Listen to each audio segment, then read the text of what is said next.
What is up, RotoGrinders? Welcome back to the NFL Pick Six Show, week number 8, almost halfway home. Joining me today, as always, returning champions, Rich Hribar from Sharp Football Analysis, John Daigle from NBC Sports, also a Good Football Show podcast. He's here energetically. What's going on, Daigle? How are things in your world? Everything's going well. Another week where I wish I would have played Cooper Kupp. Otherwise, though, everything is good on this end. Yeah. And it's another week where I wish I did not play Robbie Anderson, and but those targets, man. Oh, they're good. Those targets are pretty good. And he's got an incredible matchup again this week, and he's super cheap. And oh, good Lord. Like we could touch on last week for a second, generally a forward thinking show, but what are your thoughts as far as, Hribar, what do you have for me as far as what happened last week? Feel free to touch on Cooper Kupp. He's always good and he's super expensive, but he justifies that salary every single time. And then, were you with me at least with Robbie Anderson, or were you too smart for that? I had about 10%, but I'm coming off my best week this season, so I feel good. My quarterback core last week was Tua, Aaron Rodgers, Stafford, and Burrow. So we ran stacks with all those guys. We're looking good. I had more T. Higgins though than Chase, which kept me from like some real banks. But I'm going to justify the prayer yards and say that I was on the right track there. But the Tua stacks got us home, and I ran more Pitts than Ridley on the bring back. So we're looking at we came out ahead last week. You guys remember when Pitts sucked? Remember I was told Pitts was a bust. You guys remember that? All the way like 3 weeks ago. It's Twitter. They're usually wrong. You just wait a couple weeks. And now it's funny because like everyone only tweets about Pitts and Jamar Chase, and I have nothing to say about them. Like, yeah, they're good. I mean, what do you want me to tweet? Yeah, they're both really good. Is Chase like having the best rookie season ever, or am I being hyperbolic? It's on the way. It's on the way. We're cooking. I feel like I'm still curious about betting markets though, since Justin Jefferson literally did have the best rookie season ever, and they still gave the offensive rookie of the year to a quarterback because it's a quarterback award. But one was good. None of the quarterbacks this year are good. That's true. Well, Trevor Lawrence he's a little better. He hasn't been elite so far though. I agree. Yeah, he's been like a typical, like Trevor Lawrence is having like the prototypical like successful rookie season, right? Like it's been looking kind of bad. There's been some rough spots, some promise. Things are fine. Like Herbert broke the dam down last year, so like that's why he won it. I would have had no problem if Jefferson did win it, but when Herbert, quarterback play that well, like the narrative's always going to get pushed to him. I also learned from last week that I still think run backs, maybe not overrated is the correct word, but not enough people are asking, why am I running this player back? Not just for game stacks, right? But you need to make sure that you're running back a player because they can answer or like be the best pivot in that range because another player is higher rostered in that range. Like you don't want to run back Tyler Johnson or something like that, just a cheap run back just to have a game stack. In that case, like last week, you could have double stacked the Bucks and just genuinely not played a single Bears player because the run back isn't important in that situation. So just something else to look to as we continue moving on through this long season. You should look to play good players. I mean, exactly. The Bears don't have good players. Is that what you're saying? I mean, Darnell Mooney is fine, right? Like, but I mean, this offense, we're not attaching ourselves to any more Bears, man. The rest of the way out. maybe Khalil Herbert, but like maybe a running back. Yeah, no one throwing the ball. It was a week. Justin Fields had a season high pass attempts, and Al Robinson came away with a season low target share. Like, I think that tells you all we need to know so far. But that went exactly like we talked about, man. That Bucks game. I mean, it's unfortunate, because the Bucks D ended up a little chalky, and it got there. But that's exactly. Listen, man, Justin Fields, man. If you want to bring heat on him, he just that internal clock it's not processing, man. It's not exactly. It's a wind up. It's definitely not a Rolex. It's a Casio. Yeah. Daigle, I read one of your articles you popped out there in the Twitter machine, and it was so crazy to see it, but it's fully justified. You were talking about Allen Robinson being a drop, and it's like he hasn't had one good week, I don't think, the entire season. Was he wide receiver? You guys both are really, really sharp, obviously, in season-long stuff. Like wide receiver 60 or something like that. He's just been dreadful. And I don't know if is that on him, but his situation is not good. He hasn't had a single finish inside the top 46 wide receivers yet this year.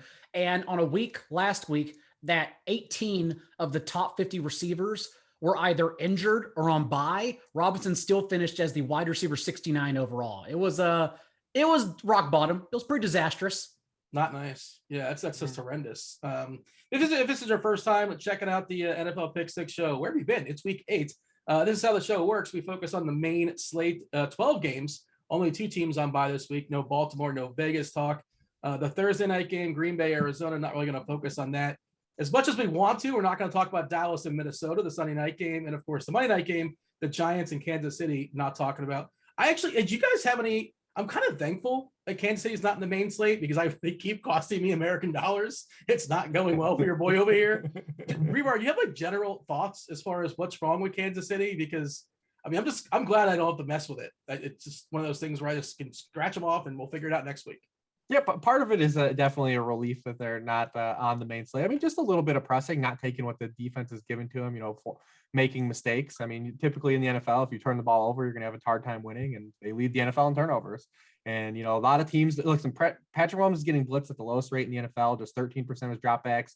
Teams are sitting back in those 2 high safety shells, and they're just pressing, trying to make too many plays, So, I mean, they just got to start taking what the defense gives them. I have the utmost confidence in Andy Reid and Patrick Mahomes, though. I definitely am not someone that the world is burning. Maybe for real football, maybe this really does hurt their playoff chances, but I do believe that the Chiefs will be productive over the course of the season. You got anything to add there, Daigle? Like you, I'm glad they're not on the slate, so I don't have to double stack Mahomes and then late swap off Darrell Henderson and everyone again. Yeah, that's pretty much what I'm thankful for. That worked out though. That worked out. Well, it somewhat worked out. You know what? I also didn't realize Hopkins and James Conner were going to be like on FanDuel mid stakes, high stakes. They were over like 15%. They were pretty popular. So I pretty much slate swapped on other high roster players. Did not work out.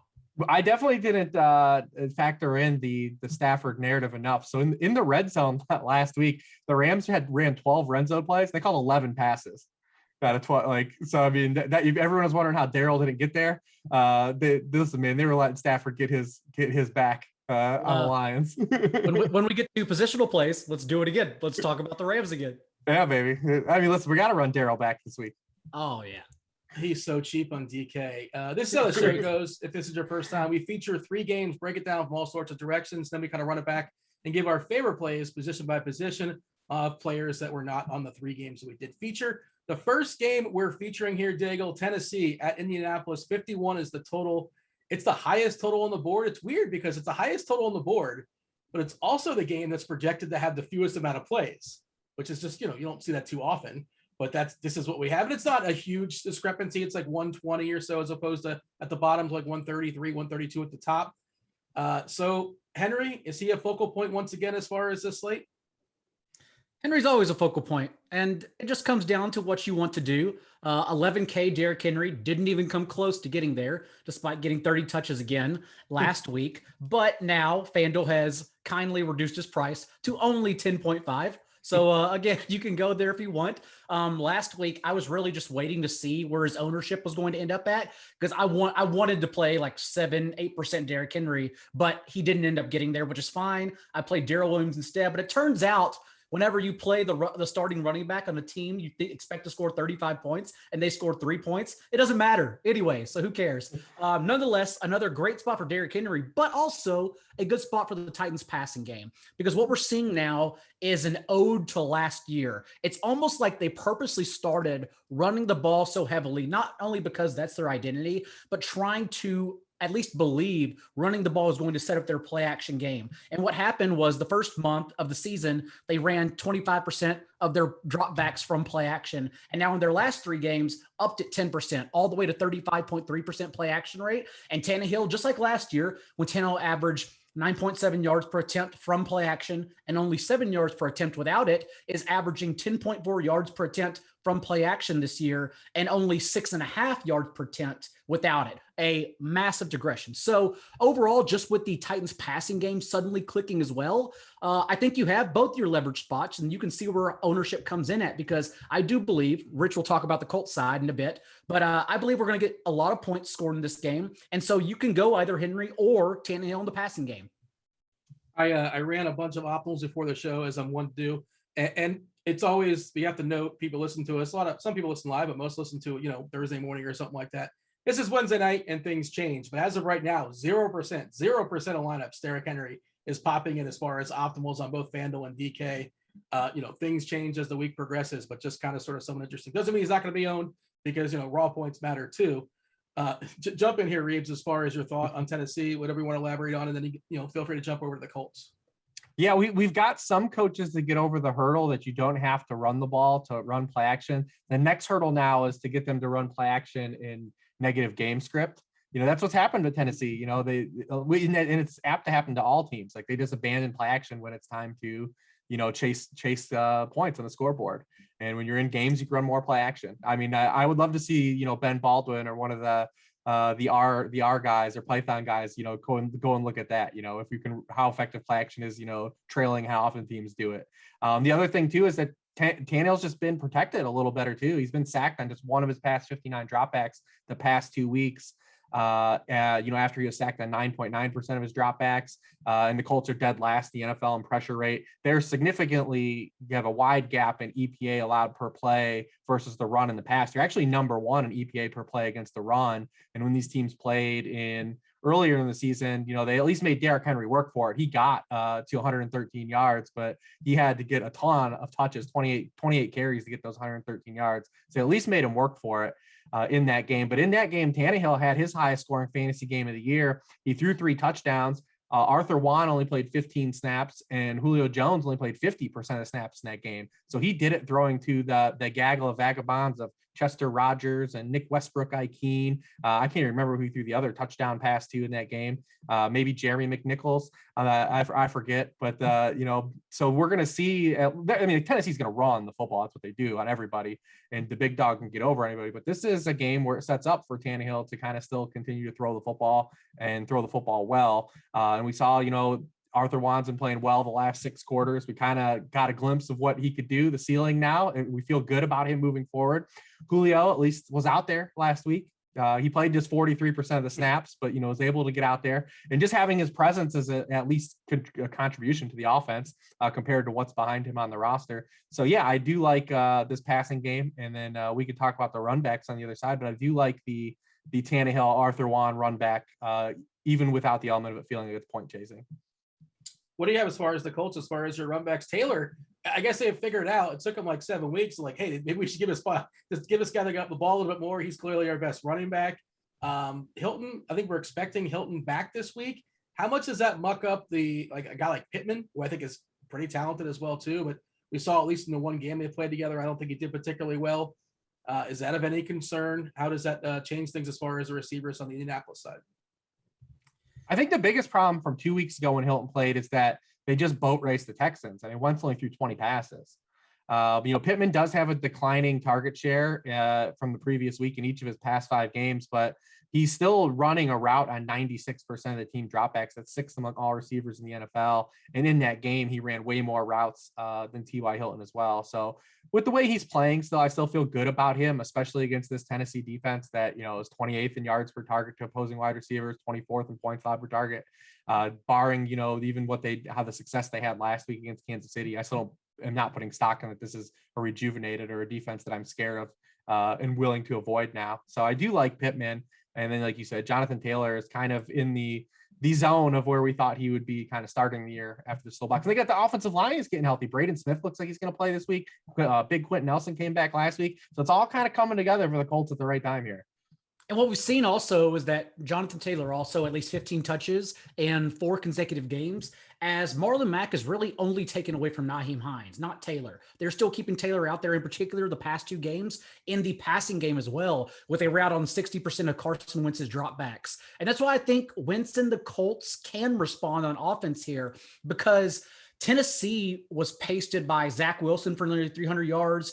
Trevor Lawrence also had 275 yards and also 7 carries for a rushing score. And then Josh Allen for 353 yards and multiple touchdowns before the Chiefs averaged just 4.1. Was it 4.9? 4.9 yards per play last week, and whatever the hell that was, with 3 turnovers against the Titans. And so although this matchup is a rewind, it's really not from week 2, since Carson Wentz has thrown multiple touchdowns and averaged over 3 carries per game in every game since these two teams last played. Also, the Colts in that first game, they did score 25 points and still had 2 turnovers inside Tennessee's 30-yard line. So points left on the board too. So yeah, I think it's a pretty good spot for the passing game overall. You guys got anything else as far as this game? One little sneaky thing I just want to add is that the Colts did run a season high rate of 12 personnel with more 2 tight end sets without T.Y. Hilton last week. So we'll see what happens with T.Y. Hilton.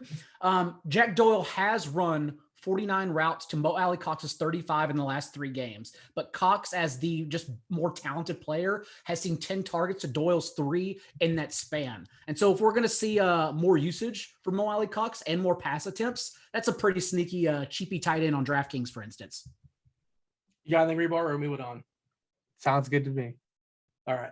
Do you have a stat in your pocket you're going to unleash at some point in this game? It's somehow going to trump. It's going to top last week's Hunter Renfrow, a double move, whatever you busted out on us, because the people are demanding it. It was very exciting. I mean, you can't put that kind of pressure. You got to let those things happen organically. Fair enough. Maybe we'll have something for the people in the Miami Buffalo game. I think this is our very first time. It took us 8 weeks. We're going to feature the Miami Dolphins. Miami Dolphins in Buffalo, 49.5 is the total. They're currently 13.5 point dogs. Best quarterback on the slate from a raw point perspective is Josh Allen. Hribar, is he can we justify it? Is he somebody we're going to try to jam in our lineups? 31.5 as far as the team total here against Miami. And again, salary cap concerns, and who knows how it's going to go down as far as the cap being a little bit looser as the week progresses, if injuries sort of kind of fall our way. How much do you feel like you have to have Josh Allen? I mean, the way this slate plays out, no Kyler, Lamar's on bye, Dak's on Sunday night, Mahomes is on Monday night. He's kind of that guy that's up there, right? Like, because we talk about the dual threat archetypes, the guys that can have a huge passing game and give you rushing production. He's kind of in his own orbit this week, the way it's played out. So, I mean, I do think he'll be really popular, and at least he's really expensive if you want to go a different direction. But yeah, I do think it's warranted. I mean, Miami is, pretty rough against the pass. We know they're gonna keep blitzing, right? Like, this is what Miami does. They're 4th in the NFL in blitz rate, and they blitzed Josh Allen on 34% of his dropbacks in week 2. And Allen struggled in that game against the blitz. He was 4 of 12 against the blitz in that game, 4.7 yards per pass attempt. Since that game, Buffalo has kind of corrected, because remember, that was week 2, and Josh Allen, remember how he started the year. He struggled against pressure early in the season, but since that game, they've kind of corrected some things against the blitz since then. He's 22 of 33 passing, 8.6 yards per pass attempt. He's handled pressure just a lot better. Miami's still 31st in the NFL in passing points allowed per game to opposing passers. We've seen, Matt Ryan have no trouble, hitting Russell Gage for wide open 50-yard touchdowns against them last week. So, I mean, yeah, it feels just like a spot. Yeah, it's easy to say. I don't think we need really a lot of support for Josh Allen. And I think he stands out this week because of just the archetype he is compared to the field of passers. I'm just taking a peek look at the salaries on FanDuel. I don't know if we've ever seen it this condensed. Steph Diggs is 7'3". Manny Sanders at 6'7". Beasley at 6'1". Like, typically the gap is much wider from Diggs to the second guy to the third guy. I mean, Diggs hasn't exactly had like a Diggs-like season, right? But still, that's kind of stands out, doesn't it? That seems peculiar. Is that just Diggs me? is still 13th in the league in targets. He just scored 2 touchdowns. That's really what's happening here. I will say also, I'm curious to see what happens, because maybe without Dawson Knox, the league's best tight end, they just throw in Tommy Sweeney, who I believe is still the only tight end on their active roster right now. But also what we could see after we saw Cole Beasley have his highest target share since week 3, 19% before the bye, and run the most routes he's run on Josh Allen's dropback since week 1, is that they just run more 11 personnel, and they throw Beasley out there as well. So I think Beasley's a pretty good option as well if you're looking to double stack Allen with Diggs. I imagine we'll see a lot of 10 personnel here. I imagine they'll dust off Gabe Davis a little bit for this game. Is that 4 wide? What's 10 personnel? 4 wide? Yeah. With Dawson Knox being sidelined. That's what I figured they would do. Just count from the backfield. So 1 is the 1 running back, and then 0 is 0 tight ends. Thus 4 wide receivers. Oh, wow. 10 personnel. Okay. I didn't know that little cheat code. That makes sense. According to our RG page, there's a person named Cahill Waring That's a potential second tight end. I don't know who that is. I actually didn't know he was on Buffalo. I really didn't know. I just found out John Brown was on the Broncos. Well, he actually got cut this week, so he's not on the Broncos anymore. Yeah. Well, he's not now. I just found out he was on team. He's not on it anymore. Yeah, he was active last week. Daigle, what do you have for me as far as the Bills here, Daigle? Do we take a dart as far as what are these running backs under the presumption that maybe they're going to be mopping up and, what may be a blowout, and the Bills running back situation is never really fun to kind of dissect. Yeah. And your favorite receiver, who's your favorite receiver to pair with Allen when you consider the asking price? Well, before the bye, they basically split touches and also both ran 24 routes. So the exact same usage for both. Of course, in this game, even though Allen did struggle with 179 yards, the Bills still scored 35 points. Like they still routed the Dolphins in a shutout. And so you would think you still need at least some players here. Having said that, I do really believe Beasley has an incredibly high floor, especially on DraftKings among all their receivers. So if I play Allen, I'll probably be looking to play him with Diggs and then one of Beasley or Davis, maybe even Davis and Beasley. Who knows? Maybe we can get a little creative here. But overall, yeah, I still love Beasley, especially for his salary. And then maybe not. I don't know. But there is a reason to believe like the Dolphins may be able to push back. Like remember Tua also got injured in week 2. So like we didn't really get to see him play against the Bills. And what they've done over the last 2 games, the Dolphins, is basically just abandon the run and allowing Tua to throw at a top 10 rate in neutral game script, as well as average 43 half pass attempts per game, also averaging 3.5 carries per game in those last 2 contests. So Bills, of course, are still one of the top defenses in EPA per drop back, and they really didn't even struggle against Ryan Tannehill. That was more ground game and efficiency that allowed the Titans to win. Also mistakes in that situation as well. But overall, I think Tua may be able to have a little bit of success here. At least he'll get the passing volume. Gabe Davis, by the way, this could be useful. 3.3K on DK, just $300 above the floor. He's basically a punt on FanDuel too. But like my general thought is like the 3K guy in DK is more useful than the 4.5, like 4.7, 5K guy in FanDuel. Just kind of when it comes down to lineup building. Do you guys happen to see the quote today from Tua? Did anybody catch this? They asked him about like the trade rumors, right? And here's his exact quote. I'm just quoting Tua. Maybe Hribar, you can tell me what he's saying by this. I don't not feel wanted. The intentional double negative. What does that mean? I don't know, man. He seems like a pretty upbeat guy still, though. So hey, what are you gonna do? Yeah, we're assuming he doesn't get traded. We're assuming he's a starting quarterback. Well, I don't think he's gonna be part of the trade regardless. If it does happen, they bring somebody in and then they just kind of sit with him. He's the number 2, like, or maybe you're 1 and 1A, and we'll figure it out. Well, I mean, I don't think anyone knows what's going on with Deshaun Watson. So yeah, like, I assume that's the situation. But I don't know if the Texans even want a quarterback in return. So I mean, I don't know. So I don't know how it really plays out. But they want to keep losing, right? I mean, they have to. There has to be a goal. Yeah. Although they're gonna play Tyrod though. So yeah, is he gonna play this week? Because he's 4-9 on DK. Like, yeah, he's 4-9. He's playing. Like that's official. He's on track. Yeah, that's actually what makes the Rams a little interesting, because like Tyro was averaging 9.5 yards per attempt before he left. They were actually moving the ball with him somewhat. So, if we get a little pushback against the Rams, that's some reason to play the Rams passing game with complete confidence.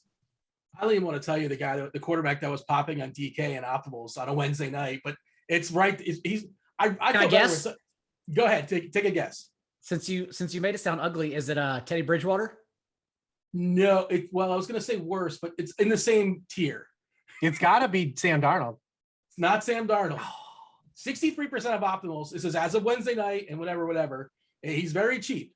He's in a dome. I'll give you that. Wait, he's in a dome? Yeah, he's in a dome. I don't know. He was in a revenge game last week that didn't really work out for him. Revenge versus coach. Jared Goff. Yeah. Spoiler. Oh, Jared Goff. Yeah, we're not playing Jared Goff. I don't think we are either. We're just not going to have the optimal lineup then. Yeah, I mean, again, this stuff changes and whatever. I just thought it was sort of interesting. When I run it through, I'm like, oh no, I made that face. But all right, so Tua, especially if we get Parker out this week, and I guess right now he's kind of questionable. Did they say he was week to week last week or whatever it is? We'll see. Stay tuned on that. If he's out, Hribar, like I love the pairing here with Gesicki, who's essentially playing wide receiver. Waddle is in play too, and especially in the comeback, assuming they're going to be chucking a good bit. I'm in, or play Allen with like at least one of Gesicki or Waddle. That's a nice little, game stack as well. What are your thoughts as far as Tua, and who's your favorite receiver to pair him with? Yeah, the Dolphin side is a little tricky because the pass volume's been there, but also the production came against the Jaguars and Falcons. Yeah. When these two teams played earlier in the year, the Bills pressured Miami quarterbacks on 60% of their dropbacks. Like, that's just an absolute absurd number.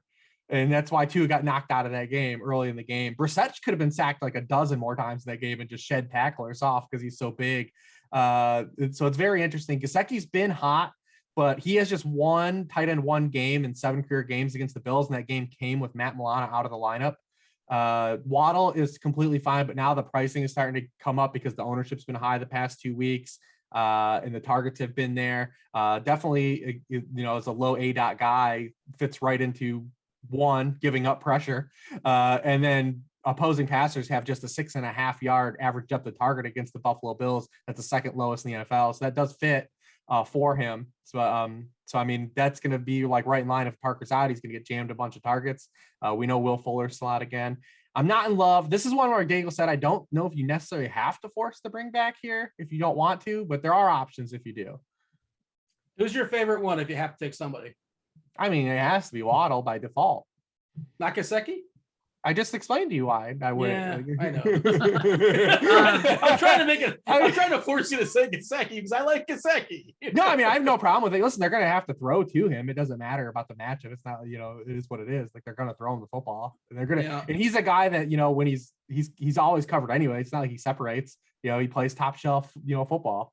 Look at the touchdown he had last week. It's covered by 3 guys. Yeah, it doesn't matter. Like, that's his game. I mean, he's not running away from anybody. So I don't hate it though.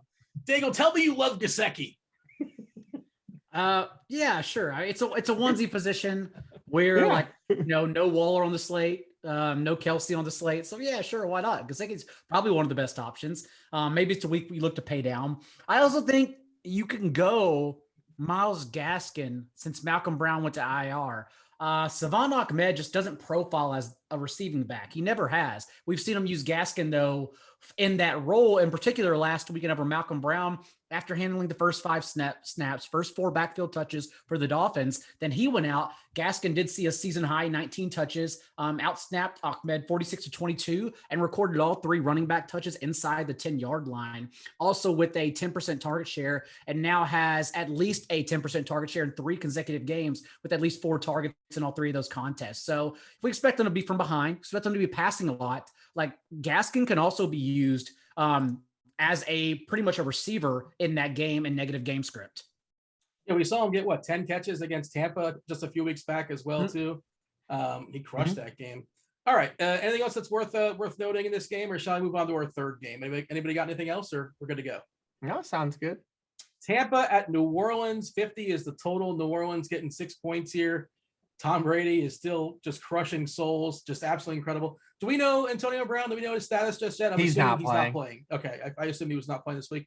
And tightens up those targets for sure on the Tampa side. It makes pairing him with 2 dudes a little bit easier. I guess, yeah. Hribar, talk to me about Tom Brady and like just how much do we like him against New Orleans? And New Orleans is just, they're going to run the ball mostly, and the clock's going to be eaten. But like Brady's still going to get his. He doesn't care what the score is. He's a greedy Gus, man. He's in the 1 yard line, a 2 yard line. He's throwing those touchdowns. He wants to rack up as many as possible, and good for him. He wants an MVP, I think. I'm buying into that narrative. Like, he wants to be probably the oldest person ever to get MVP. I would imagine so. Talk to me about as far as your thoughts, Brady at New Orleans this week. Yeah, he leads the NFL with 8 passing touchdowns inside the 5 yard line.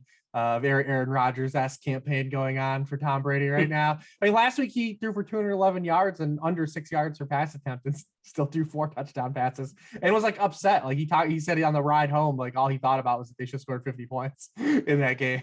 In the plays that they missed on the field.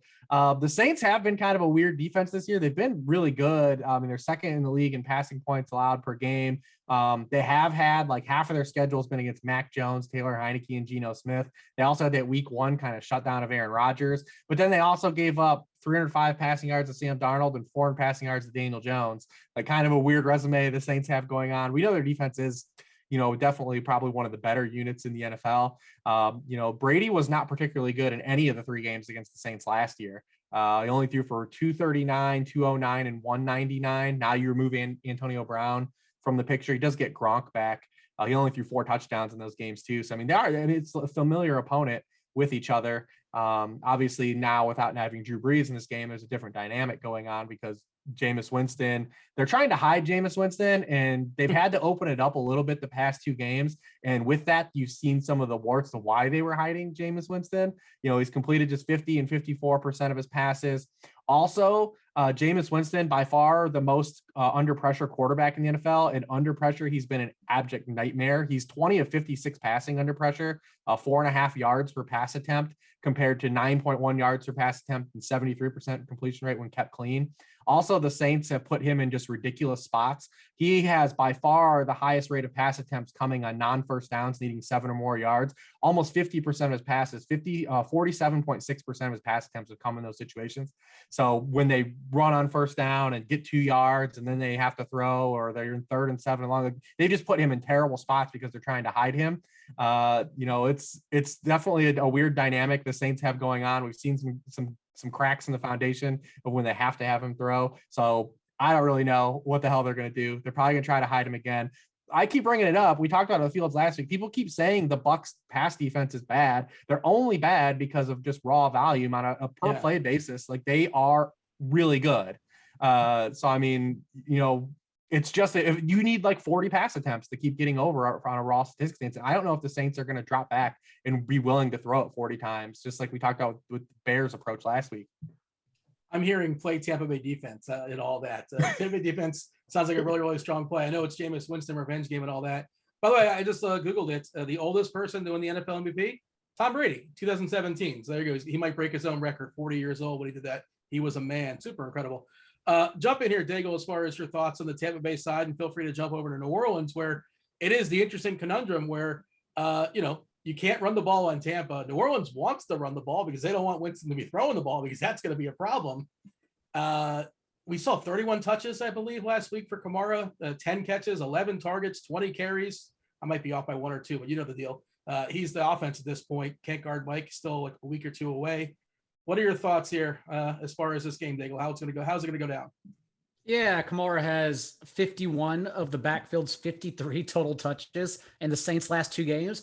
But we've also seen them drop back more in their past 2 games. Winston has averaged 32.5 pass attempts in that stint, going back-to-back in season highs in pass attempts, and also averaged 7 carries per game with a little bit of a rushing juice in that span. And so if they are forced to do that against the Bucs, like Rich said, it comes down to, is he going to be under pressure or not? Because despite being good against the blitz this year, and as we know, the Bucs blitz at the league's highest rate, completing 60% of his passes for 4 touchdowns and 1 pick.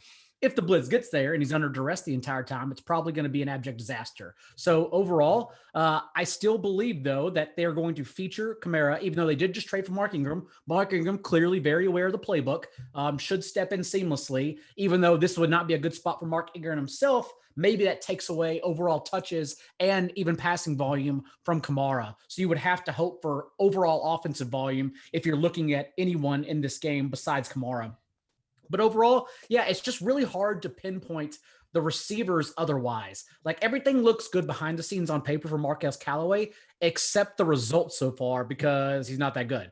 Otherwise, like even Kenny Stills, they're trying to get him involved, and we saw in his 1 deep target, he dropped it. And then Traquan Smith was pretty much a nightmare, even almost getting kicked out of the game until he finally got a target in the second half. So overall, that's the really thing here too, is that outside of Kamara, which is easy in a showdown slate, but in a main slate, you can't really stack them with anyone like Winston with anyone. Stills was like 50% owned on that showdown slate, and that would have changed everything, because he was like $200 or $400 on DK.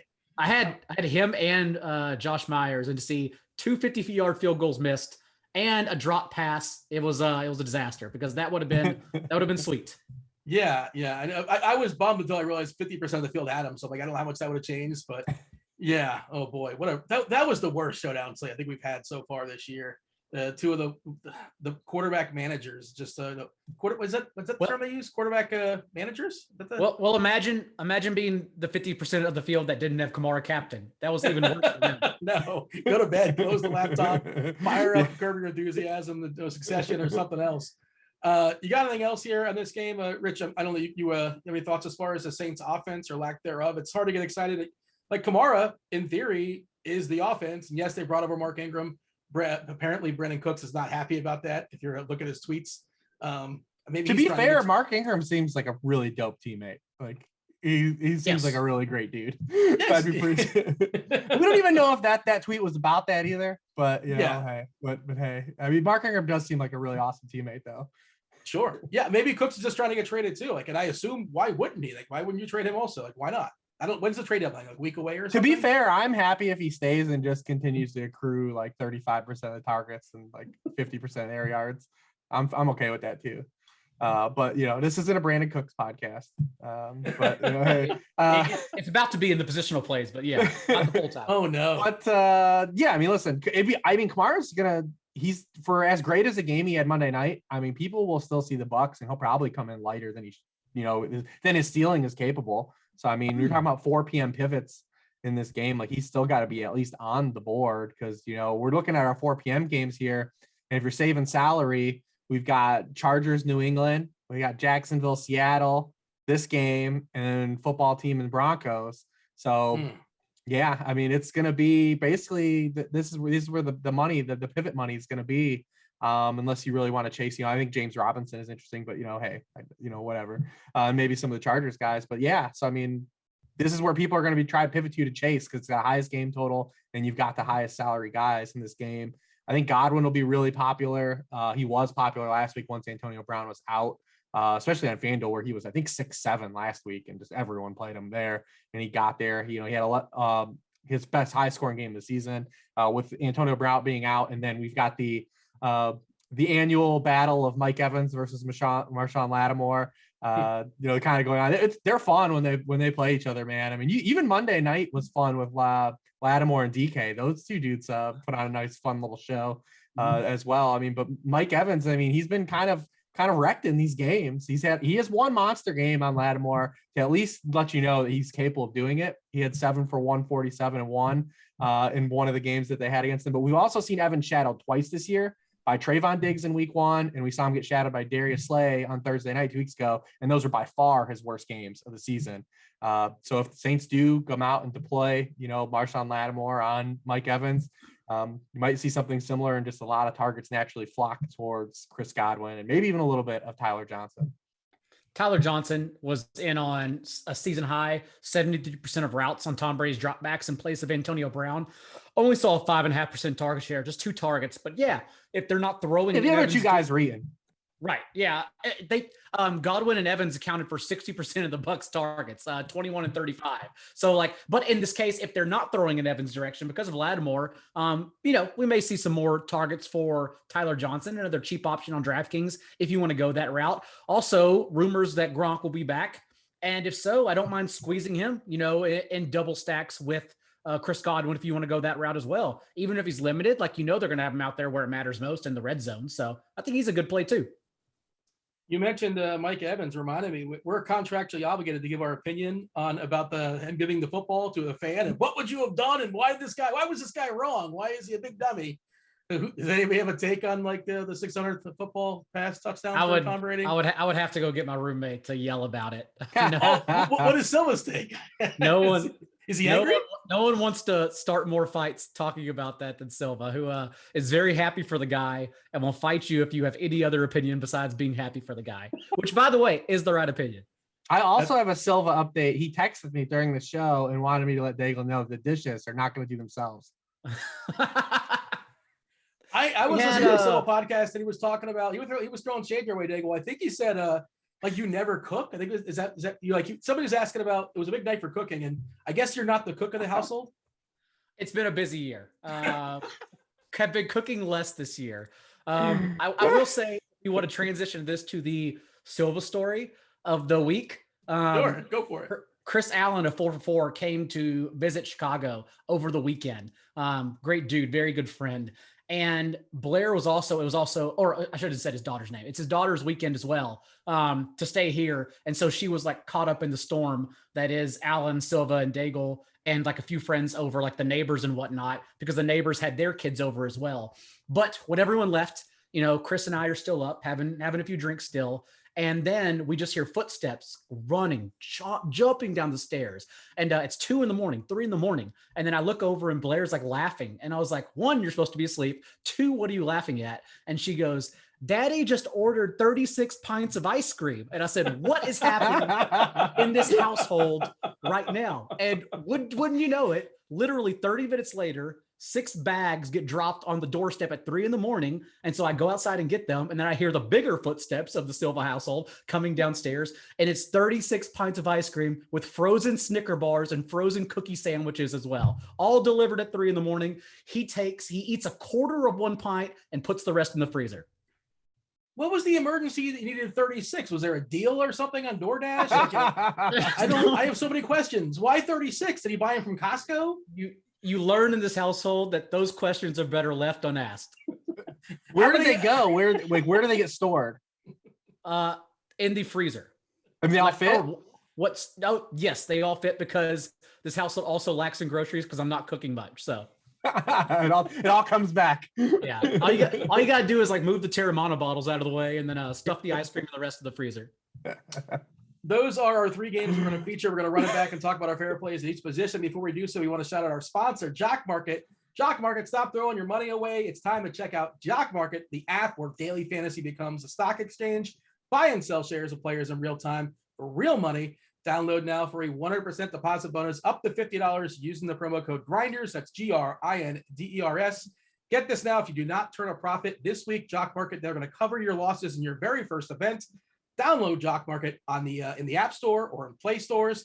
Check out jockmarket.com. That's JOCKMKT.com. Use the code GRINDERS for a 100% deposit match up to $50 on your first deposit. All right, Daigle, quarterbacks this week that we're going to talk about that we've not yet featured. Herbert versus New England. Stafford once again in a game where they should route somebody in a dome. Big time favorite. We touched on Jared Goff, the possibility of Tyrod Taylor coming back at 4.9K on DK. And then there's Jalen Hurts, who just always finds a way to get there. A matchup against Detroit. Maybe he'll actually score points in the first quarter and the second quarter against Detroit. What do you have for Daigle? Those kind of quarterbacks, and anybody else want to add to the conversation, feel free to fire away. Well, it's a slate where we're asking who can match the ceiling if Josh Allen were to go off. And so that, of course, does all lead back to Matthew Stafford. Darrell Henderson also, Matthew Stafford and Darrell Henderson, like that's the way I look at this slate. Like these are the 2 biggest key pieces, especially after Darrell Henderson didn't get there, but all the peripherals were amazing. Even in handling 18 of 20 backfield touches last week, he just didn't score. And we're also seeing more targets solely as a wide receiver, like a split out running back as well the past 2 games. Now they're just using him all over the field. So I don't really even think it's about like if you want to roster Matthew Stafford, of course you do. It's about getting creative with them, which is why I talk about the Rams as a whole now, because you don't have to have a run back and you can still play Stafford, Henderson. You can go Cooper Kupp, of course, who's averaging more DraftKings points than Derrick Henry now. And then also, like, if you want to just sneak in some other players, it's Tyler Higbee, who without Johnny Munt, we saw have a season high target share. He just didn't get inside the end zone like as much as he should have. And then also Van Jefferson, season high in snaps and season high in routes run in his first game with more 11 personnel as well. So overall, like, you could still play Stafford despite what the ownership says. It's just a matter of what else you do with him. I think it becomes a weekly topic, especially in a Rams situation like this one. Rich, your thoughts? Yeah, I mean, I like to play all the Rams players. They're going to score a lot of points. I feel really good about all those takes. Yeah, I love running Darrell Henderson back too. Take. Yeah, listen, that's like you come for top level analysis like that in this show. Yeah, Houston's 30th in rushing points allowed to opposing running backs. 5.2 yards per carry. That's also 31st. 30.4% of the fantasy points they have allowed in the season have come on the ground, which is also 31st in the NFL. So I do love the Darrell, flop lag spot as well. You keep playing Cooper Kupp. Yeah, I mean, all those guys. I think Brandon Cooks with at least Tyrod coming back is interesting, especially more on a site like FanDuel where he can kind of get there in one play. Like FanDuel's been really kind of coy with Brandon Cooks' pricing all year. He's only 6K flat. So he does present like at least a nice cheap bring back too in that stack if you do want to bring him back. He's still accounting for 30% of the team targets, 49% of the team air yards. So I do like him as well in that one. And I like the Higbee call as well. He's super cheap as well. Yeah, that all sounds good. The point was, before these smartasses said something, is you can play 4 Rams. That is my point. You don't have to stick to double stack. You can actually play 4 of them and feel safe. I mean, the cool thing about just onslaught, you're just gonna go crazy onslaught. If you go small field, you could do it. You go small field, if you get the game right, you're gonna smoke. If you do it enough, if you do it in a small enough field, if you're wrong, you obviously aren't gonna win any money. But it is you can get away with it in a small field. If you're gonna play like the 222 or something. One of my lineups last week, one of my main lineups, my thought process was my cash game lineup was, well, I'm just gonna have all the Rams touchdowns and play Stafford with Henderson. And I thought that the distribution would be a little bit different. Henderson. And you did do it. It worked. Yeah. Well, Henderson didn't do anything. Yeah. I mean, there was no Sonny Michel touchdowns to my recollection or any defensive touchdowns or anything like that. But by the way, side note, was there no defensive touchdowns last week? Does anybody remember this? Because I feel like I don't remember seeing one. Just maybe at least in the main slate. Oh, that means they weren't on red zone at least. No, red zone, they show every touchdown, no matter how meaningful that may or may not be to the game. They make sure to hit up. They know who's watching. They know it's the DFS guys and the fantasy guys. How dare you? I can't think of any. I can't think of any off the top of my head. Yeah, I don't recall, because I remember thinking that as like the slate was about over, and I'm like, which is even crazier because the Bucs still scored like 20 fantasy points. Yeah, they still crushed. But I'm pretty sure there's no defensive. I mean, all the teams got there last week. The Packers got there, except for the Cardinals, right? Like, I mean, they were fine, but like, that's the thing this year, right? Like, is actually paying for defenses is like one of the leverage points of fantasy DFS this year, because everyone's just punting. Yeah, and you got Tampa versus Jameis this week too, and people probably going to play it because I'm assuming Tampa's too expensive. I've not looked at. The Giants last week too. They were the cheap defense. They had a zillion points. They had a safety. There was a bunch of safeties. Didn't that game have 2 safeties? Yeah, there was at least one. Yeah, of course that game had 2 safeties. Yeah, I mean there was a lot of safeties going on. There was 2 games that were like 5-3 at one point. The Cardinals game and the Giants game were both 5-3 at one point. I need a Jalen Hurts take against Detroit, and there's also some rumors out there that he might get benched.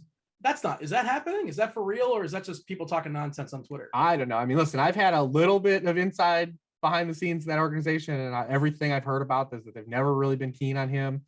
So I mean, it wouldn't surprise me, but it shouldn't happen. I mean, first of all, there's no reason for them not to at least see this thing through and see how things are last year. I mean, Jalen Hurts he occupies none of the salary cap. He's a 2nd round pick.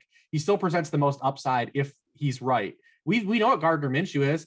Ben Baldwin even put a chart out today. You can find it in his feed that shows, a quarterback performance, completion rate over expectation, and EPA per play on the first 400 plays of a player's career. And Hurts is ahead of Gardner Minshew. Gardner Minshew's a fine backup. He can win you games for a stretch of the season, but we know what he is. Gardner Minshew's built up a ton of cachet because he seems like a really cool dude to drink light beer with. But like he's a very, very average quarterback. Now he's don't know drinking light beer, is it? He's not drinking light beer, Gardner Minshew. I don't think. Yeah, he drinks like Beast, like Milwaukee's Beast Light. He would be a natty dog. Sure. Yeah, like natty, natty light. But we don't know if Hurts is a good quarterback still. But he at least presents the most the highest range of outcomes for a ceiling potential if it was to work. Also, not as a complete defensive Hurts. They've had a really bad schedule. And like the last 3 weeks, they faced 3 of the better pass defenses in terms of fantasy points allowed so far this season. This week he gets the Lions, who are 32nd EPA. Like, let's give it this week and see what happens. Him versus the easiest spot that he's had all year against this Lions defense. So I mean, he's a guy. Line's been rough too. Like his offensive line's been banged up. The rushing game's been missing. He's indoors in a dome. Let's see what goes. He does present a lot of upside. He's gotten there. Now, this is probably a game, like you said, it won't be like a hair on fire situation, right? Like it's like he's going to need points before the 4th quarter in this one, because the Lions aren't going to be like up 20. And if they are, then something really bad happened for him, for his outcome. That was the game last week, by the way, for Dan Campbell to show up and cry about, because they threw the kitchen sink at him. They just went down the line and said, they just kicked too many field goals. That's what. I mean, if you cash in a couple of those red zone drives, they kicked 4 field goals. Like, they stole possessions, but they didn't finish them with touchdowns. There was one walk-in touchdown DeAndre Swift had, which I would have loved because I was way in on DeAndre Swift last week, where he ran like an option route and him and Goff got crossed up. It looked like he kind of got flat-footed for 1 second, Swift, and Goff threw it. He would have walked in for a second touchdown of the game. But I digress. But I do think that Hurts is kind of fun because I think we'll see Goddard I think Goddard's to be really popular on this slate. We saw in his first game without Ertz, he played 93% of snaps. He ran a pass route on 88% of the team dropbacks. The Lions, awful defense, 29th in yards allowed per target to tight ends. I think he'll be popular. Don't overlook Devontae Smith though in this game. We've had to fight through some quarterback volatility with him, but he's still getting 7.6 targets per game. He's got a 23% target share. Detroit is allowing 11 yards per target to opposing wide receivers. They've allowed a 52% completion rate on throws downfield. That's 28th in the NFL. So don't overlook Devontae Smith either. He did miss practice today with what appears to be headaches or migraines. So keep an eye on that. It's early in the week. But I do think that Goddard will be popular. He'll be a popular play. Chat's talking about, we got Grandpa Steve talking about Mike White, the quarterback in the chat. I thought Mike White was the guy who wrote The White Lotus. Like, he was in like a School of Rock or something. Different guy, different person, apparently. Cincinnati defense. We don't talk much defense this week, but I guess that's probably going to be fairly popular. I've not seen the price yet, but this guy, Mike White, there's no Western Kentucky's finest, man. Yeah. Well, I mean, what is that? Who is he competing against? Who is the second most finest at Western Kentucky? I don't know. They got a dude throwing for a bunch of yards this year. Zappy. He's got a bunch of yards. He's got a great name too. I don't even know if I'm saying it right. That's how it looks to me phonetically, and it sounds really cool in my head. I don't watch a lot of college football, but I'll take your word for it. And I'm excited for him to enter the draft. Hopefully he's a top prospect. Daigle, you got anything else as far as quarterbacks, or shall we talk about some RBs? Nope, we can move on to RBs. Rep Sam Darnold, Daigle. Yeah, Henderson. Go ahead, just run them off. The fact Sam Darnold is averaging 6.5 yards per attempt from a clean pocket the past month, that's not good. So unless you want to sell me because he's not throwing good, whether he's under duress or a clean pocket, Reeves, or if you're just trying to call me out from picking up Sam Darnold and starting him in our main event team last week, then we can move on. I mean, I think that the Panther stack is interesting this week. I don't know how if it's going to make my core when we get down to it, but I do think that they're very interesting. They've just been getting dragged. Darnold has not played well, but I mean, this Falcons team does not rush the passer, and they just give up plays in the passing game, and no one's going to want to play these guys. You heard Dean. I mean, listen, everyone's done chasing the ghost and Robbie Anderson, whatever. But I mean, DJ Moore is a guy that I think is very interesting this week, even if you don't land on Darnold, which I totally get. But I do think DJ Moore is interesting, at least in that matchup. Oh, I'll be back on Robbie Anderson. I'm you got to see it through. You got to see it through at this point. I was going to play. I'm martingaling it, right? Like I'm pot committed. He's $11 on Yahoo. I don't know how much you guys play on Yahoo. It's $1 above the floor. 4.7 DK, 5.7 FanDuel. Look, you don't get any fantasy points for air yards or targets and all that kind of stuff, but like it's at some point, and now it's in a dome against Atlanta, and this game's got like sneaky shootout potential. It's a nice little game to game stack where nobody's really that expensive. Oh, I'm going to play some Robbie Anderson. I was going to get behind Robbie Anderson again this week too. I'm just going to chase it till it happens. Till more than 11 yards and a touchdown happens, I'm going to play him. I should have yielded the pitch to you. I don't want to be the guy on record like advocating for Robbie Anderson. Well, we talked about a little bit about Miami Atlanta last week, and that game got there. I mean, Atlanta's playing a lot better offensively like the past month. And they're going to force them. And the Panthers are going to keep throwing it because they can't run the football. Actually, neither of these teams can really run it well. And we've also seen Cordell Patterson, like he's actually being used the way people thought like he would be used in year 2. Remember when he was like that high draft pick after his rookie season? He was taken in like the 3rd or 4th round. They're using him everywhere, and they're using him just as like a complete running back. But last week he plays 21 snaps as a running back. He's out wide for 17. He's in the slot for another 8 snaps. Just a complete master of none type of player. And he just completely out touches Mike Davis coming out of the bye 16-4, and going into the bye he had more rushing attempts. And it's like it's kind of happening for Cordell Patterson. Like we keep waiting for, everyone keeps on to say like it's not sustainable, but they just keep giving him more and more. It keeps expanding his role. There you go. You a fan of Cordell? Yeah, his receiver routes go up every week, but it's not sacrificing his usage as a running back. They're just adding more to his plate. So he continues getting more and more touches as they decrease Mike Davis. They said today, following Mike Davis's 4 carries, a season low 19% share of the team's backfield touches, that using Patterson more this past week was due to game script. But also, like, the Falcons are a bad team. The game script most of the time is going to be, we got to stick Patterson here because we need explosive plays. So yeah, like, I don't think we're coming back from Mike Davis. Like, I think it's all Patterson. The presumption that Miles Sanders is out. Well, what's your thoughts as far as that Philadelphia backfield? The game script in this particular one doesn't work in favor of Kenneth Gainwell. It's like the one team they can play and be neutral or have a lead. And so Kenneth Gainwell, I do trust, even in running just 3 more routes than Boston Scott this past week in the interim, out touching Scott 9-8. I think in a neutral game script, like, there's a real possibility Boston Scott has dropped in as Miles Sanders in like the first month when they were still splitting touches and Gainwell was coming in more on 3rd down. So I think Gainwell is the more explosive player, but also, like, I don't really know if, like, this is the game I'd want to choose between one or the other. You like the running back on the other side, Swift?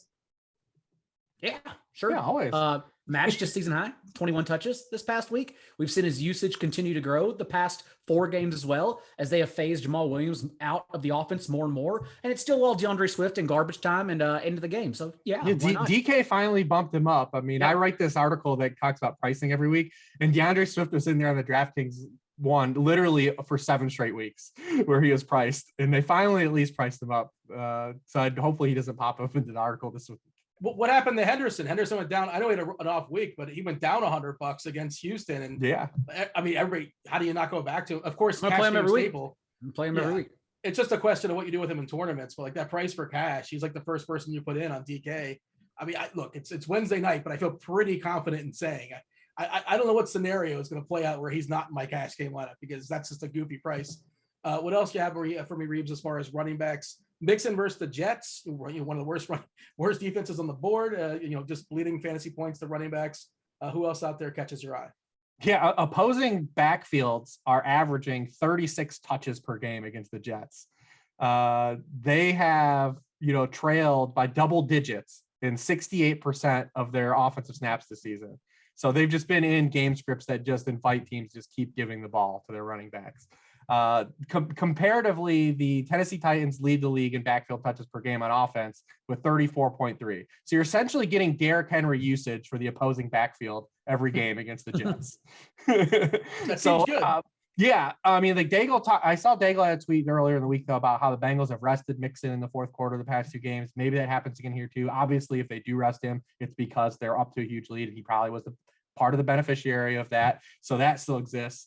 He looks good. Burrow looks good. I like that. I really like the mini stack of Nick Chubb and Chase Claypool or Deontay Johnson if you choose to pay up. You can even do Pat Freiermuth if you want to chase the targets, although the routes still weren't there. I see him as a real popular pickup, but there could be more routes coming out of the bye. There was no increase on like his routes per drop back though, just the targets were there. So it's just something kind of to earmark, but I do like obviously Claypool where he's priced on both sites. Because he wasn't particularly good in the Sunday night game, but the targets and the prayer yards were there. They are prayer yards again from Big Ben because he's connected on just 4 of 12 targets or 15 yards downfield with Claypool. But I like the upside against that Browns defense because the Browns are really good against the run. They're going to force the Steelers to kind of play this, passing game that the Steelers are willing to play. And I like Nick Chubb kind of coming off of with the Q on his name that he'll have all week. No Kareem Hunt. I imagine Dearness Johnson is going to be involved, but to the degree of Kareem Hunt was, I don't think that that's probably going to happen. I mean, last time we saw Nick Chubb without Kareem Hunt, he played 74% of snaps. He averaged 52% of the team touches and 12% of the team targets before Kareem Hunt came back from suspension in 2019. In his games played this season comparatively, he's played just 52% of snaps per game, 35% of team touches, and 3.6% of the team targets. Those are massive differences for a guy that has the talent of Nick Chubb. I mean, really the only bugaboo we've ever had with Nick Chubb is just the touch counts because we know he's hyper efficient. If we run into some games where now he can start flirting with 25 plus touches, I mean, I'm going to hope to sneak him in this week and see if no one gets on because of the Q tag. Also, Nick Chubb on DK was at 7,600 before his injury, and now he's all the way dropped down to 6,500 for no good reason. Maybe they priced him because they think the Steelers defense is still a scary unit. So Yeah, I like Nick Chubb a lot. I also like James Robinson. He's 8,200. Robinson is on FanDuel, but only 6,600 on DraftKings, which is absolutely insane. Recall before the Jaguars went on bye, Robinson handled all 20 backfield touches, 100%, and Carlos Hyde was active for that game. So still very confident in James Robinson's role, especially since Seattle is being just run over by running backs. This isn't just Kamara. Think back to the week prior, Najee Harris had 120 yards and a touchdown. We saw Alexander Madison go nuts. We saw in week 1, both Jonathan Taylor and Naheem Hines got there. Like, they're allowing 9.9 yards per catch to opposing running backs in the passing game. So like, there are multiple ways James Robinson gets there. So like, he's as much of a lock as Darrell Henderson, in my opinion. And then a sneaky tournament play. It's such a good matchup for Teddy Bridgewater in the passing game. Getting Jerry Jeudy back, maybe getting Albert O back. Washington, as we know, has allowed a top 12 performance to opposing quarterbacks in 4 consecutive games. That I think it is a good game script for J.D. McKissic on DraftKings. His salary dipped $300, or it's $300 less than it is on FanDuel for some reason. Even though DraftKings is the place we would want to play him, he also has a double-digit target share in 4 consecutive games. So I kind of like him as well. Yeah, Seattle has been getting absolutely crushed by running backs. I mean, they have allowed 5 top 12 scoring weeks in 7 games. In the only 2 weeks they didn't allow a top 12 score, they allowed 145 yards and 2 touchdowns to the Rams backs in the Thursday night game. And the other one was week 5 when they allowed 90 rushing yards to Trey Sermon, which basically all came in the first half before the 49ers stopped running. They've been getting absolutely crushed. They can't sustain drives. You know, Geno Smith, he's the ultimate game manager, right? I assume. That's even probably rounding up on him. When I say the term quarterback game manager, what's the word association? First person to pop in your head. Who is it? Tom Brady. Yeah. I was going to say Drew Brees. I was going to say Drew Brees, then Tom Brady. I was joking. Wait, game manager is like a guy you don't trust. Unless I have a different term in my head. It's the guy you can't, like, he's just going to hand the ball off. And if he has something. Oh, we saw Keenum game manage the hell out of Thursday night. There you go. That's a good game manager for sure. No turnovers to hand it off. Yeah, Alex Smith is the guy. Yeah. Alex Smith, Jeff Garcia. I don't know why he pops in my head for no particular reason. Oh, Jeff Garcia had an awesome year though, man. Like, yeah, Jeff Garcia, when he had T.O., Garcia, he had some, and he ran around too, man. I was thinking Cleveland Browns, Jeff Garcia. Oh, well, he was pretty bad. I don't know why. That's what Jeff Garcia was closer to Taylor Heineke than a game manager. Yeah, Trent Dilfer. How about that one? Does that one work? Yeah, he was a game manager. Grossman that year was the game manager. Let us know in the YouTube chat. There you go. In the comment section, give us a comment. Tell us who is a game manager. Yeah, please. Tell me why. No. Give me the reason why. The first person to pop in your head, not the second person or the third person, the first person. Jameis Winston now. Yes, Jameis Winston now. Geno Smith now. Oh man, they don't even let Russ cook, like a real live good quarterback. Like they're just frightened to let him throw the ball, and they won't be able to sustain drives. I wouldn't think. They're up playing Jacksonville, but poor Tyler Lockett, man. You know, the first 2 games of the year, this guy comes out and it's 100 yards, and then he just evaporated. Teddy Bridgewater in the chat. There it is. Teddy is a good answer as well. Yeah, Teddy's a good answer. Yeah, that's the shock. Also, like if you play James Robinson, like, you know, you can maybe argue DK Metcalf. Geno Smith has had it tough in 3 games that he's played. Like he's played some good defenses. This is by far his softest competition. And like, although I believe Lockett has been failing because it always came down to efficiency between those two, Lockett and Russell Wilson. Like DK is still getting there on talent. Like I understand a majority of his production was on that 80+ yard touchdown this past just last night, but overall he's capable of doing that. Like absolutely, that's what I'm saying. So you can easily play him because no one's going to play him. They're just not going to want to play Seattle receivers, and DK Metcalf is talented enough where he should be in your pool of skinny stacks. I don't know if I can do it. Oh man, Garoppolo. If you do Robbie Anderson, you could do DK Metcalf. Oh man, well it's a different salary, but yeah, you know, if it's the same price for a Metcalf, sure. Herbert's not a game manager. That's insulting. Herbert's a good. Come on. All right, let's talk about some receivers, some tight ends. We'll go step aside and get out of here. We're taking up enough of your guys' time. We're over an hour, I think, at this point. Thanks for sticking with us. We do appreciate that. Hribar, what do you have for me as far as some receivers? I know we've touched on some along the way. Who's popping for you this week? I like Cortland Sutton to kind of slide through this week. Daigle kind of vouched for Teddy, but I like Sutton because Judy's going to come back. And, you know, historically off of Judy's injury, the first 1 to 2 games back show a 20%, an average of 20% decline in production. So, I don't want to chase Judy that much. He could still get there. He's a talented player, but Sutton's going to slide through, especially because he's right around the same price as Chris Godwin too. So he's a kind of a natural pivot at 4:00 if people are going to be pivoting to Godwin, because if your 1:00, hits didn't fail. So I definitely like him. He's the same exact price as Godwin on DraftKings, and he's $100 cheaper on FanDuel. So the natural pivot point. Washington has been absolutely terrible on vertical targets, and Cortland Sutton second in the NFL in air yards per game. Washington's allowed a 53% completion rate and throws over 15 yards downfield. That's 29th. They're 31st in the NFL in fantasy points allowed on those targets. So I do like Cortland Sutton as kind of a guy. You can play him in stacks, you can play him as a one-off, but I like him to slide through this week too. All right, Daigle, some receivers. Yeah, we touched on DJ Moore a little bit, who still continues leading Robbie Anderson in targets without Dan Arnold and Christian McCaffrey. Touched on Deontay Johnson a little bit, who has seen double-digit targets in every game. And I do also like him in a skinny stack with Nick Chubb, just because there's nowhere else for that offense to go, even if Odell Beckham and Jarvis Landry are eligible to play. And then, we already touched on Van Jefferson as a cheaper option to triple stack, to onslaught with the Rams offense. So really, I think just naturally throughout the show, we just touched on the guys I was also going to play.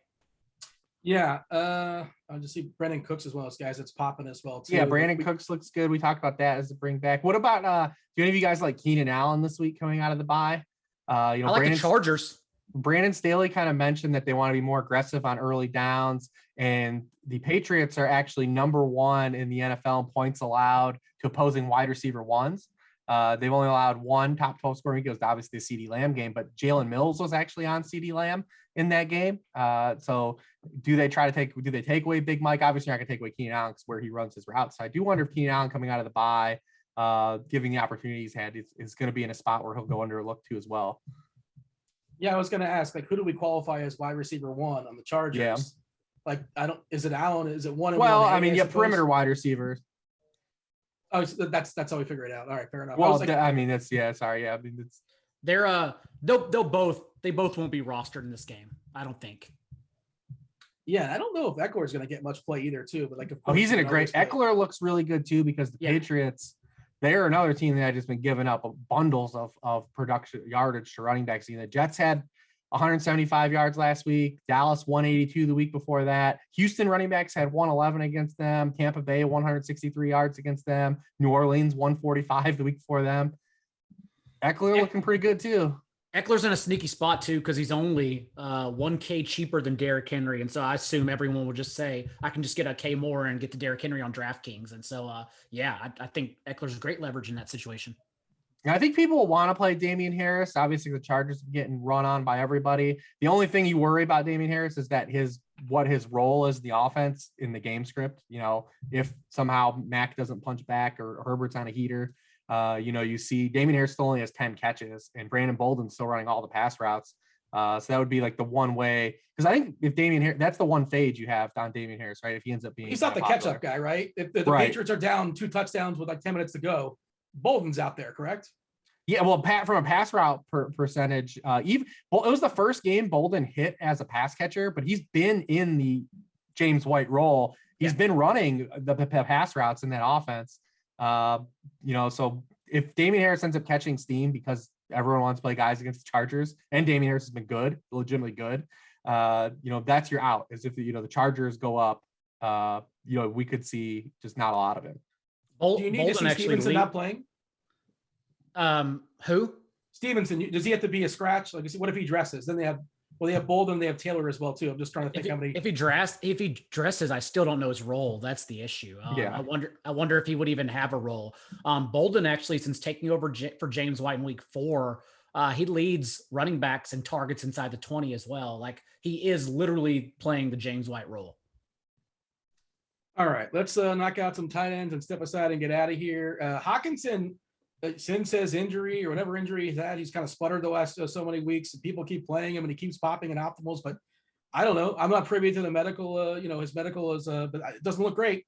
I'm guessing he's not feeling particularly well. Maybe he bounces back and crushes versus Philadelphia. Goddard, we talked about in the same game, the other side, is popping for sure. Higbee against Houston for sure. And then there's Kyle Pitts, who's crushed the last couple of weeks, and he's got a nice matchup at home versus Carolina. Oh, I guess the Hunter Henry revenge game is the thing too, I suppose. Well, the thing about Pitts though is that just like last week, whenever Pitts was the pivot, because Calvin Ridley came in over like 20% more rostered. Now it's going to be Calvin Ridley's the pivot because everyone's going to chase Pitts. That's just the way it's going to work. It's like last week. I wish I would have known that. I would have thought about this beforehand. Like, even if you look to a recreational term, like the Millie, Mike Evans was 10% rostered and Chris Godwin was 32%. Like, that's the perfect like DFS dream. It's like, oh, I could just one off one of them. I don't even have to have Brady. I can just play Evans and easily get leverage. I kind of think that's how Ridley over Pitts is going to work this week. Yeah, Evans was like $600 or $700 more, I think, than Godwin. Yeah. That's obviously was what dictated the ownership there. Your thoughts here, Hribar, as far as some tight ends? Yeah, I mean, those all sound pretty good. I'm trying to think if there's anyone else that we didn't bring up. We even touched on Freiermuth a little bit. So, I mean, that covers just about the rest of these guys. I mean, if you want to keep playing Ricky Seals-Jones. I got one for you. Yeah, hit us. Dan Arnold's 2.8 on DK. I knew you were going to say it. A little cheapy. Yeah. We've seen the last two games. He has played 65% of the team snaps, but also like Jamal Agnew's kind of taking away his targets. Like Jamal Agnew's slot rate has increased the past two games without DJ Shark, and he's seen 12 targets in that span. So now there are just a couple players to get targets over the intermediate level of the field or shallow. And so like Dan Arnold is very cheap. I agree. But I don't know, like, cause there is more competition now in that range of the field. Is the floor basically 0 on Arnold? Yes. Okay. Yeah. I mean, he'll get you like two for 20. He'll get you 4. Yeah. Yeah. And like, it doesn't necessarily completely blow up your lineup if like, your 2.8 tight end gets like 4 or 5 points. Like, that's not necessarily, it's not always about what they do. You already told us you're going 100% Mike Gesicki. Well, yeah, I was trying to force you to say him and you refused. Eventually you just gave in like, is this what he wants me to say? I like Gesicki. What do you want from me? But yeah, not 100%. Do you think, right now, do you have Gesicki projected for more ownership than Tyler Higbee? I don't even know if we have projections ready. I know that's fine. I know Higbee's going to be steamed by the end of the week. Like, he's not going to be like a single digit guy. He's a pretty awesome but player. He's gotten steamed before though, and he hasn't gotten there. So like, he might not complete. I just mean, people are going to play Goddard. People are going to play a ton of Goddard. And the other thing about ownership, by the way, I don't want to say it's worthless because we do offer it at RG. It's worthless on Wednesday night, basically. Yeah. But it's nice to look at and kind of as is everything we do. Thanks for listening. Thanks for tuning in every week. Hey man, listen, we were on the Burrow call last week at this time. No one wanted to do it.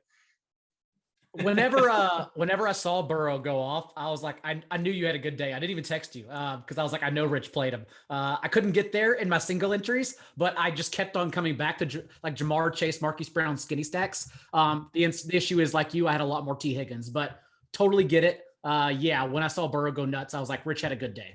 I knew it. Let's appease the question in the chat. Let's see if you guys have somebody on the ready. Brandon Reed's asked, this is the benefit from listening to us live.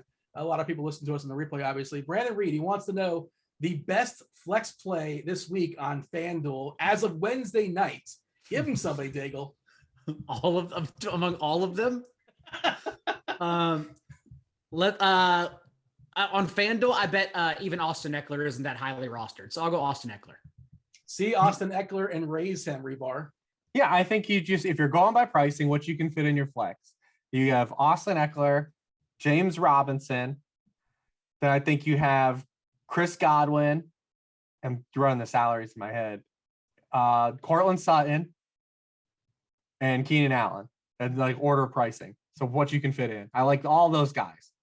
There you go. We gave you a plethora of options to consider there. And you can put him in like your regular slots too. You can just build a lineup of those guys basically. Yeah, but we want to have those pivot. We want to have that flex for when our 1 p.m. Sam Darnold stacks don't hit. We want to be able to move that salary.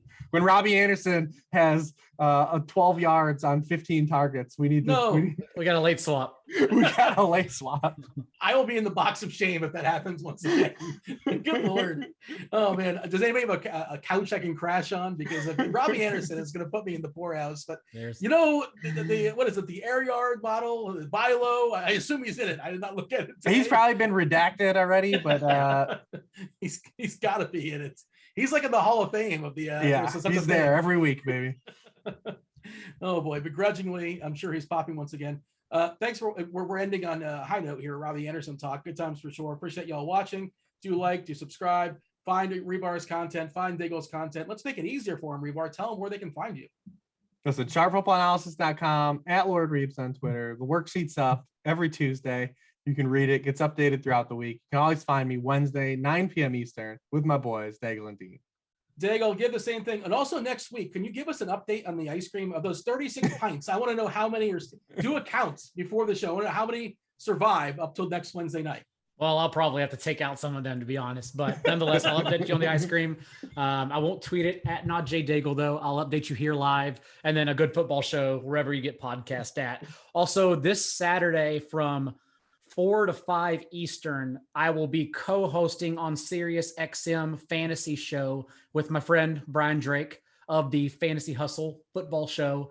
And we're bringing on a couple guests. We got a couple guests planned, surprise guest, but I just need to basically change my routine up because I'm already tired. So it's time to jump on the radio like I dreamed of when I was 13 and have some fun and host that circus. Awesome. Enjoy. Have a good time with that. With that said, thanks you guys for watching. Like, subscribe, notifications, all that good stuff. That was Rich Hribar. That was John Daigle. That was football. That was the NFL Pick Six Show. I was Dean. Thanks for watching. We're out of here. Holler.